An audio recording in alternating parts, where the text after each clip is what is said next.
Hello, hello. Very good afternoon, everyone. What a pleasure to greet you. Welcome, everyone, to my Carmen Jackie FL channel on YouTube. Today, the truth is that I have very mixed feelings, right? Very mixed feelings. Because our guest, from my point of view as a specialist, is a persecuted person. Not only persecuted by the regime, but a survivor of torture. Not only in Venezuela, but because of the journeys he and his family have been passing through the countries in which it has been passing. And many times we who are specialists in human rights law and who are also extremely focused on rescuing freedoms, supporting those most in need, the victims, do not understand how certain countries and certain people close to the countries can put the lives of honorable citizens, like our guest, the former CICPC inspector Luis Guillermo Parra, who also in this, as I tell you, this course and passage of days continues to be tortured, continues to suffer the consequences of ineptitude, lack of knowledge of authorities from various countries, when they want to expose his life by sending him to a country where we all know the freedoms. Deteriorated democracy does not exist. Moral values do not exist either. We have authorities, leaders of drug trafficking gangs and guerrillas. And then with a person who presides over the state, who is being accused of a crime against humanity. And then, well, I want to welcome you, Luis Guillermo Parra. You will be the first in your family to be interviewed, because the authorities and the people, the conscience of the world has to awaken. And yours is an example of persecution.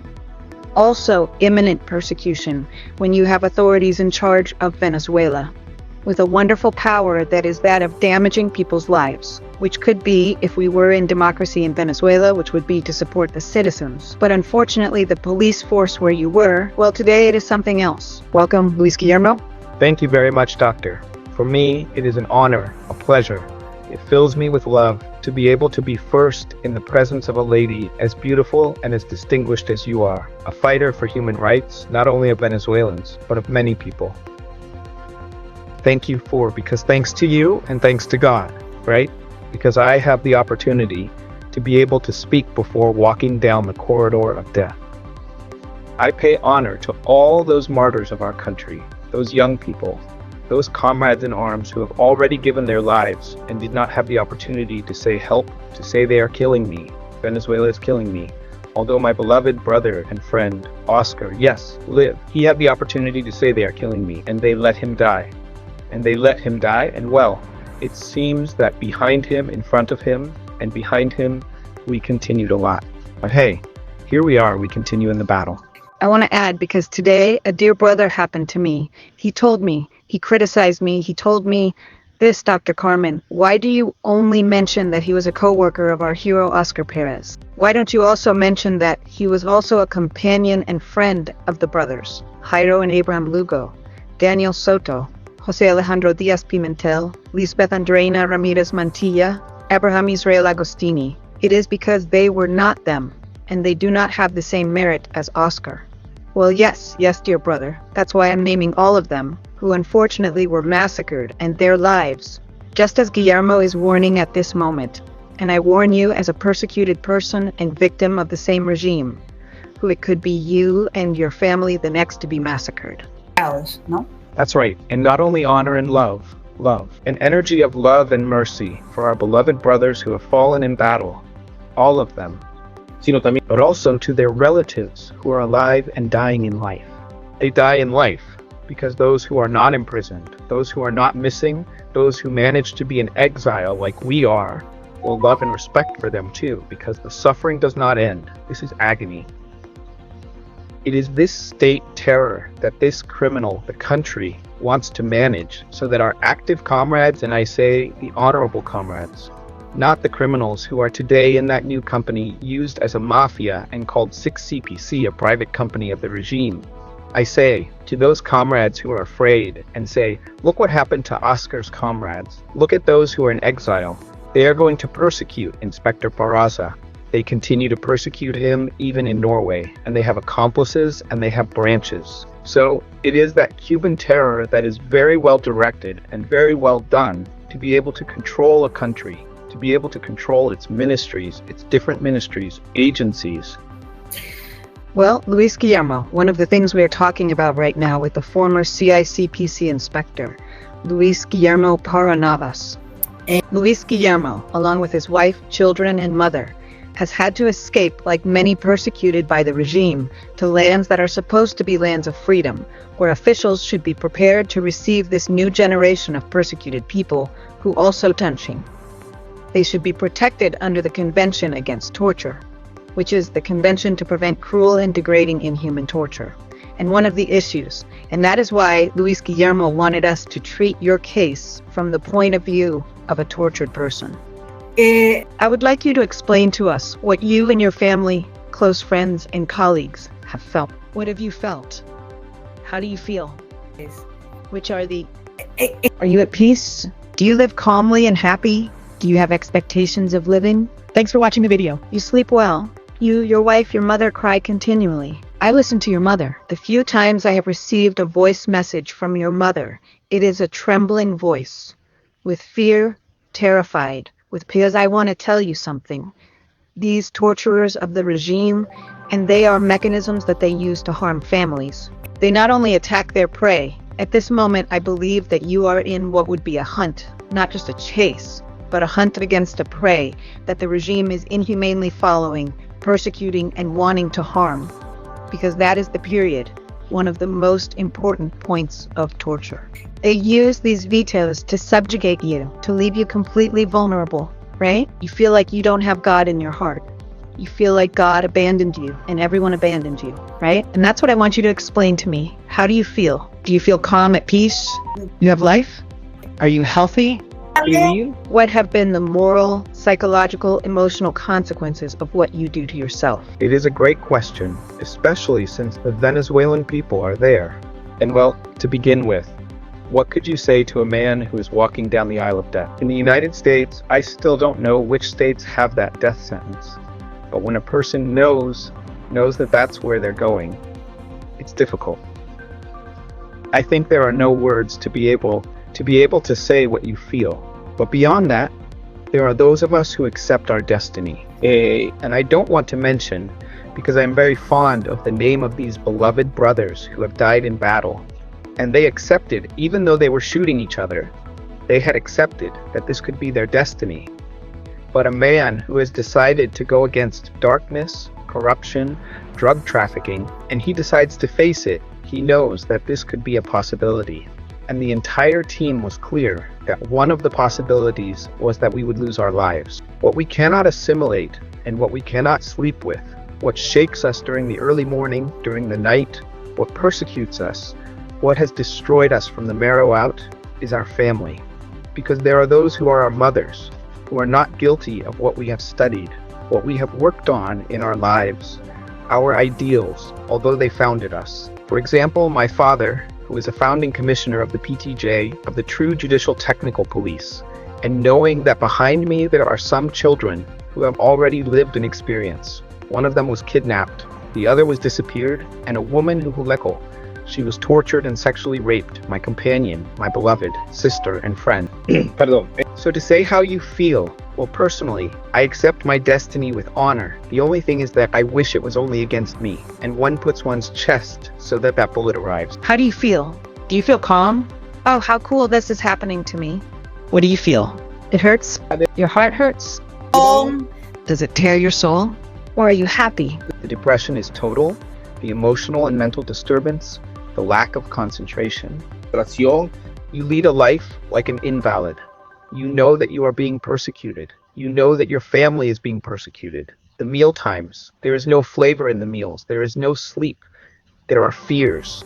There is hatred, anger, feeling alone that there is a country with 30 million or so Venezuelans who have not yet rebelled against that dictatorship and that madness. But how do you feel? And then you feel that early mornings are hellish. But what does that mean? Do you have nightmares? Yeah. The nightmares started at the beginning. The first few years, there were a lot of nightmares. But now you don't have nightmares when you sleep. Now you have nightmares when you are awake. Now it is stronger. Now you live the nightmares awake, not asleep.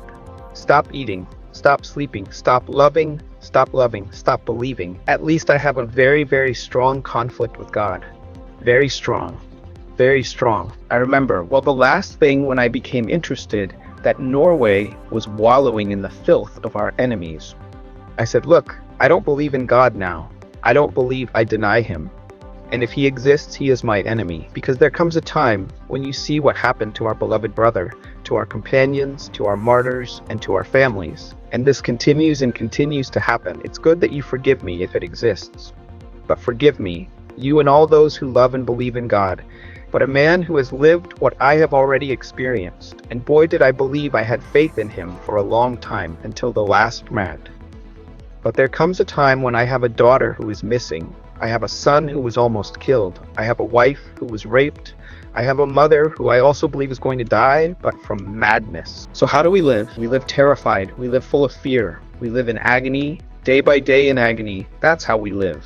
A family that did not commit any crime. A family that has not committed any crime, but rather loving their country. A man who decided to simply say not to participate in that government. And that's it. We don't agree. We don't want that for our country, for our children. And now it turns out that we are monsters and persecuted to death. Of course you cry. Much, of course, cannot be avoided. Why are you crying? We are not made of steel. Why are you crying? I cry because of the helplessness, because of the pain, because of the disappointment of what we did, and not seeing that it has really generated an important result.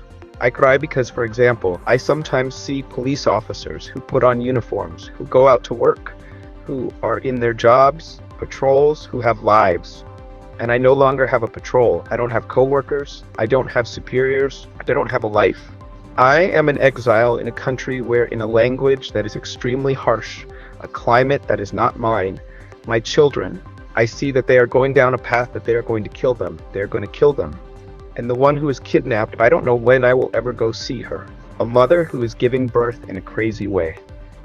I cry. There are many things that you're afraid of course. Of course you're afraid of dying. You're afraid of losing your family. I think I'm losing them. I don't know if we are already accepting our destiny. I do not know if you're afraid. Subscribe to the channel. That the Norwegian authorities are complicit with the Venezuelan regime and are going to sacrifice you as they would sacrifice a mountain animal. More than a fact, I believe that this is a reality. Norway has an affinity with this regime. There are certain agreements and a certain certainty with descendants, and there is a lot of fear, a lot of terror, that Norway will at any moment put a plane on all of us, the children, my wife, me, my mother, and delivered into the hands of Douglas Rico, a convicted and confessed murderer. It has already done it before. Norway has done it before. Let's see, I'm not telling a fantasy. Norway, recently there was an inspector whose participation he had little within the team. But it was key, it was important, and he was not well known, and he loved the police like I loved it. I love it because my father taught me to love it. I was in diapers in the delegations. I grew up and was trained within the delegations. I went to school on patrol, on PTJ patrol, and when my dad could take me, and this Saban inspector, this one who loved the police, was new. He didn't have much time. He tried to help this idea, this feeling of freedom. There was no strong or direct connection, but he was there. And it turns out that they started persecuting this inspector in Venezuela.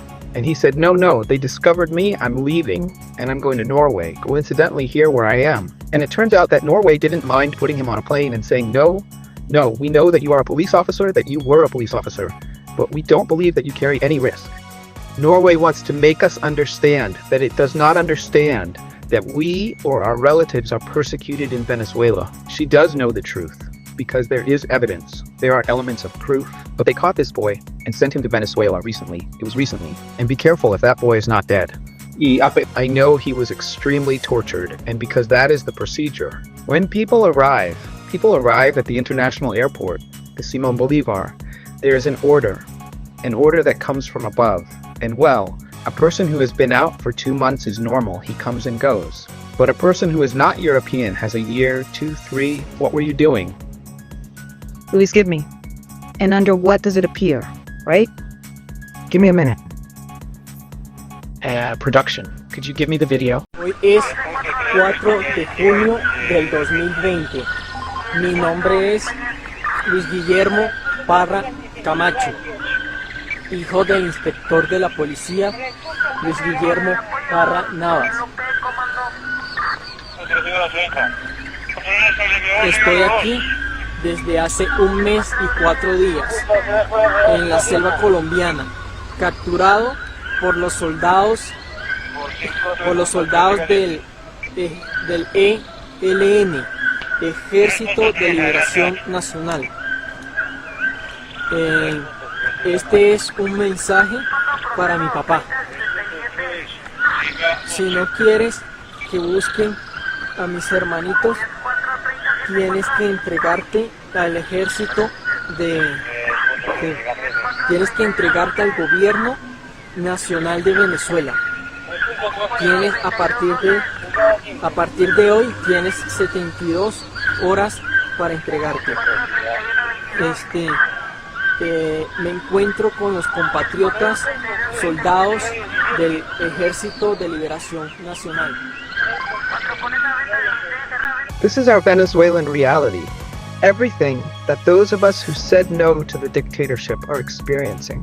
What do you feel? Practically make a son. A son is the most. Your son?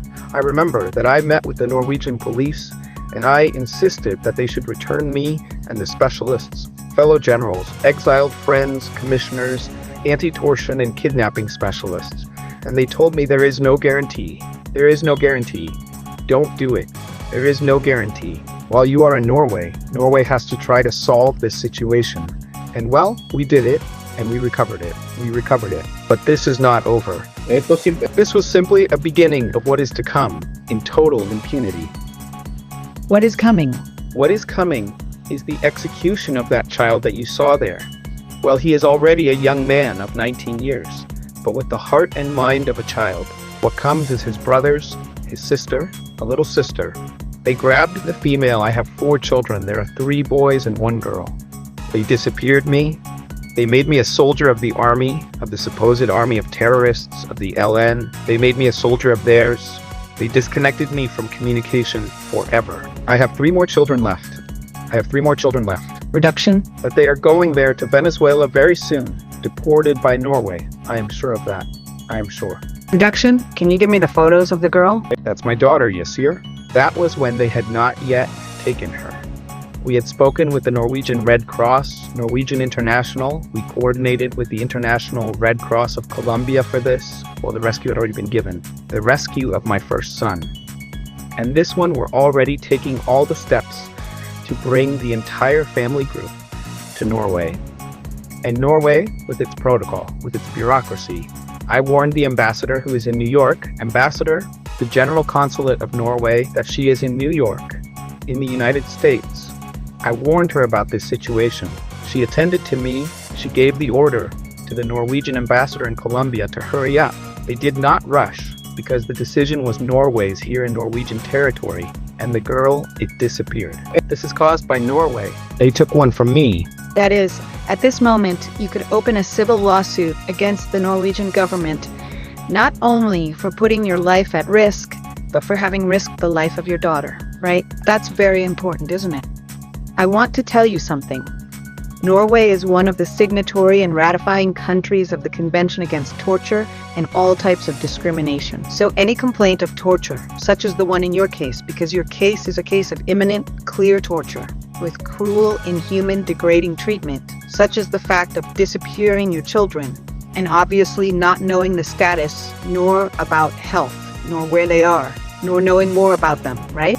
Thinking, I say correctly, unfortunately, that they are part of the guerrillas, or they are being drugged and forced to post these types of videos, or these types of communications, to intimidate you, to once again leave you vulnerable and make you change your mind about the regime that surely expects you to say that they are wonderful. Well, that's great. Thank you, regime, for having murdered my people, do you? No? Yeah, that is what they are. And no, and no, it is not surprising. It is not surprising.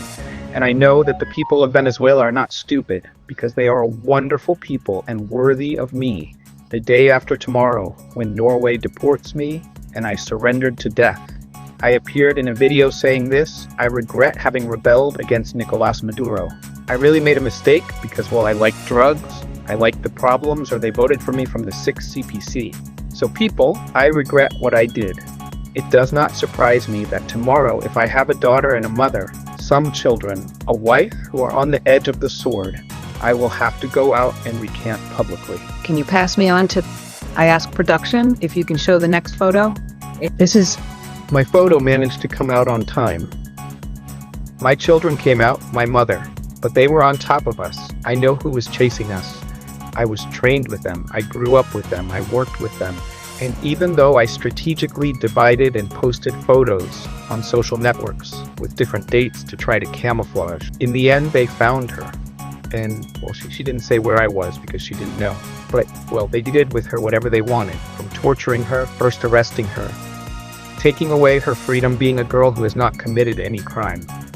Well, they put torture on him, they cut his hair, they cut it in a crocodile, they highlighted it, they cut off part of his body, his private parts. They did things that were good. They performed genital mutilation. In her parts, in her intimate parts, they did not mutilate, but they made sure that she and I remembered for a lifetime, and we will remember until the day we die who the Venezuelan dictatorship is and what these soldiers who are now criminals and thugs are capable of. And that they do not know what honor is and what war crimes are. War crimes and a genocide that they are committing against our people. That's part of what your asylum approval or the restoration of your right to asylum has to be, right? The same state. And it is one of the things that we are going to recommend to the lawyer that you have. Well, really, in my point of view, it leaves a lot to be desired. Halvorfringagent is called Halvorfringagent. Greetings, doctor. I don't know whether to call him a doctor. I'm not sure. Lawyer, they are told. Ah, lawyer, yes, it may be. I don't know if he has a title there that he uses whenever he wants, because I don't see how he's defending you. No. He says in his LinkedIn profile that he worked for 1 year and 8 months in Norwegian immigration. It is seen that he works with them, not for his clients. No. I am very, very sorry to have to open your eyes like I am opening them right now, because if he was really interested in resolving asylum cases, he would immediately have to ask the Norwegian government to open the guidelines of the Asylum Manual Istanbul Protocol. That those guidelines through that manual that all countries have, and that in most countries were, let's say, updated starting in 2022. Through that manual, the Norwegian government will be able to check and verify that you and your family are and will be victims of torture. These are specific guidelines that the Istanbul Protocol, let's say, clarifies and requires countries to go through these protocols to verify that the person has or has not been a victim of torture. What I'm going to tell you is also very interesting. In the annual review that the Human Rights Commission does to the different countries, in the case of Norway, since 2011, this commission has been telling it that it has to rectify its asylum and refuge procedures because the state is doing it. Negatively, you are not doing and putting your best interest in supporting and preserving people's lives. I want to say this so that you are also aware of this. There is an additional protocol that has to do with the European Union, where if one country in the European Union denies you asylum, the next country does not have to approve the asylum that the other denied, because they are supposed to follow the same protocols. We return to the Istanbul Protocol. If I were your defender, and of course I'm going to write and do my best to protect you and your family, which I consider, even though you do not want to speak here and say what is really happening to you. What is your pain? If you and your wife scream at night in pain, you wake up at night crying, asking them to please protect your life, that you have told me in private. I respect that you don't want to tell me in public. Although I invite you to let go, to tell the truth about what is in your heart and the suffering of your soul, why you are considered a victim, why if you return to Venezuela, what is the torture, what is the nature, the torture that they're going to do to you. And don't tell me that they're going to kill you, that is clear. But at some point we all have to die. What are they going to do to you before causing your death? It is precisely what I said at the beginning, that we can put our chest to a bullet, knowing that it will be an immediate death, and you will sleep forever. The problem of our dictatorship and of those who have been malformed within the police and in torture strategies is that first, we're going to be extremely tortured. It's not going to be difficult for them to put my wife in front and make her have sex and other things, while I have to enjoy and watch that. And then, well, I began to receive what we commonly know, the water bag, the nails, the electricity, the blows with mats to burst inside, the water that is anal, the water that is under anal pressure, and a quantity of other things that I don't want to mention. My wife, for example, I know that what I'm going to say is hard.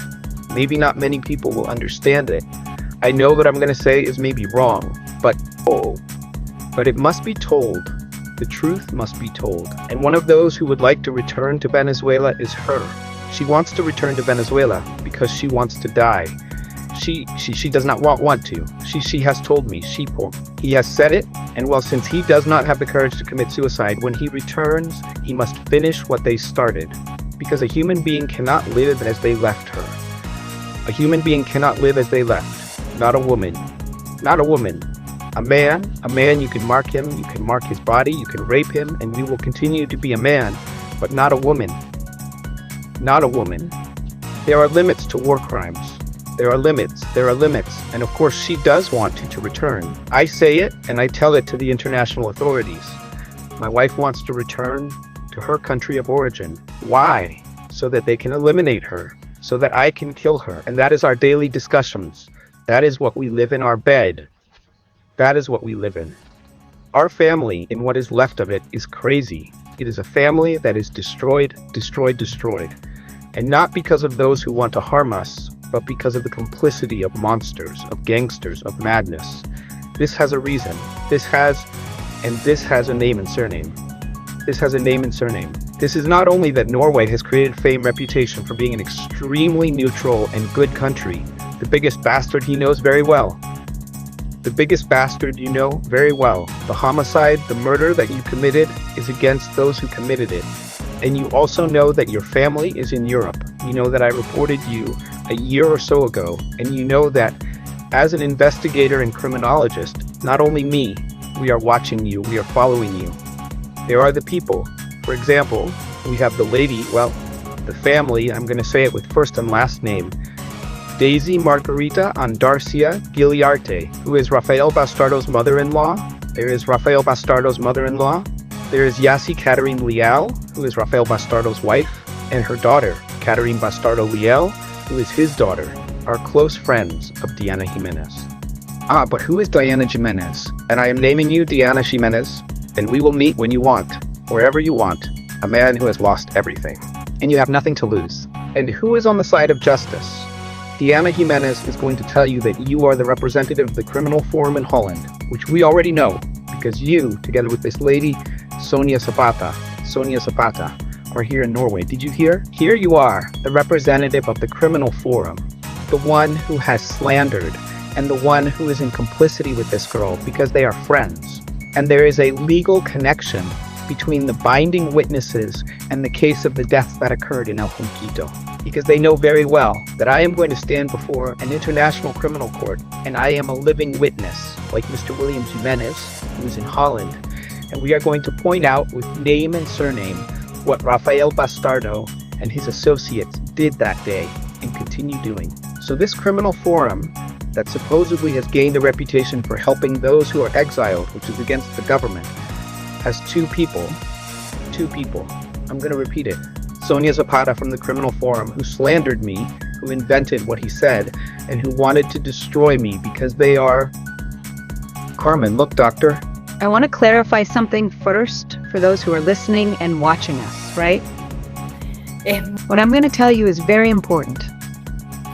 I read in several writings that the Norwegian Immigration Agency, as well as the Dutch Immigration Agency, have the organization that you just mentioned as a defender of human rights. I want to clarify here to those organizations and state institutions that the Criminal Forum is not an organization for the defense of human rights. In any case, at some point they have defended political prisoners, but that does not mean that they are human rights defenders.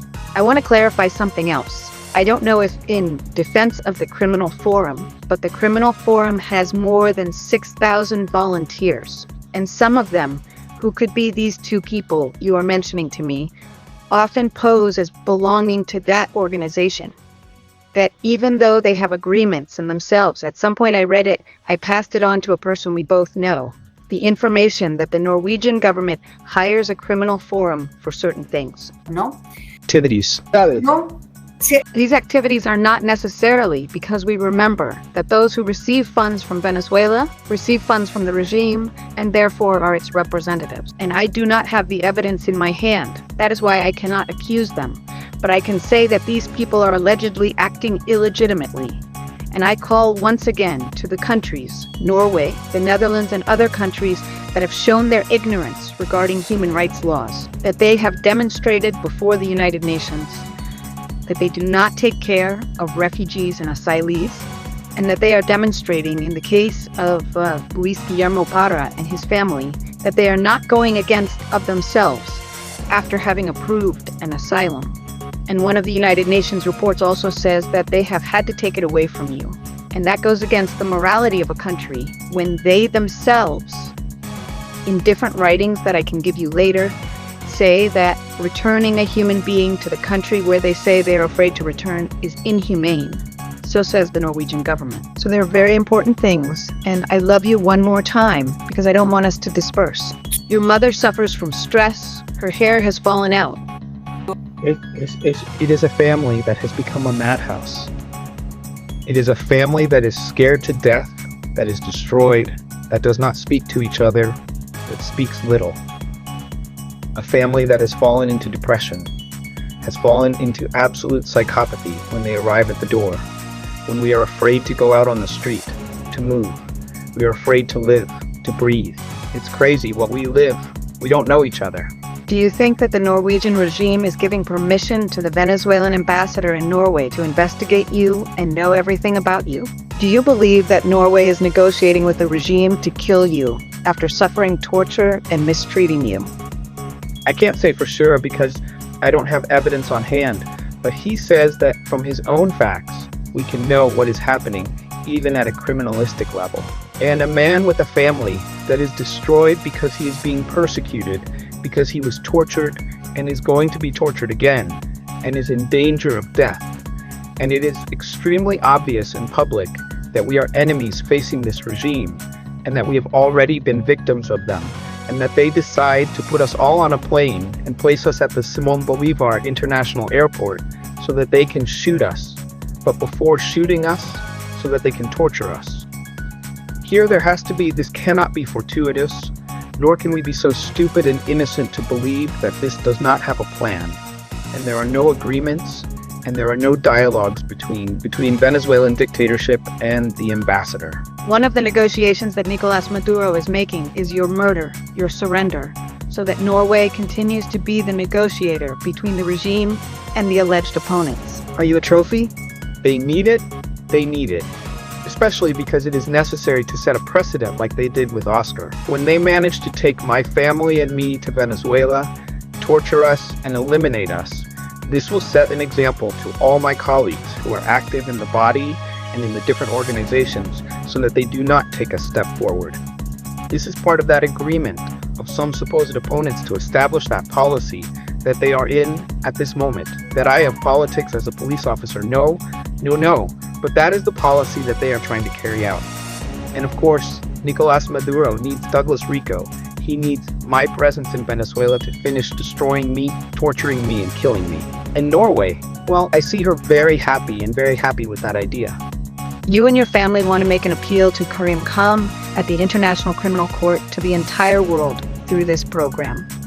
Do you want to request protection? Do you want to request protection from the UNHCR in view of the negligence of the Norwegian authorities and the negligence of the authorities of certain NGOs in the world? First, do you want to call on the International Criminal Court, the Karim Khan, to take your case as a precedent for the crimes of that humanity in the case against Nicolás Maduro? Firstly, Norway has made it clear that is why the mask must be removed. I'm going to repeat this. We must remove the mask of Norway.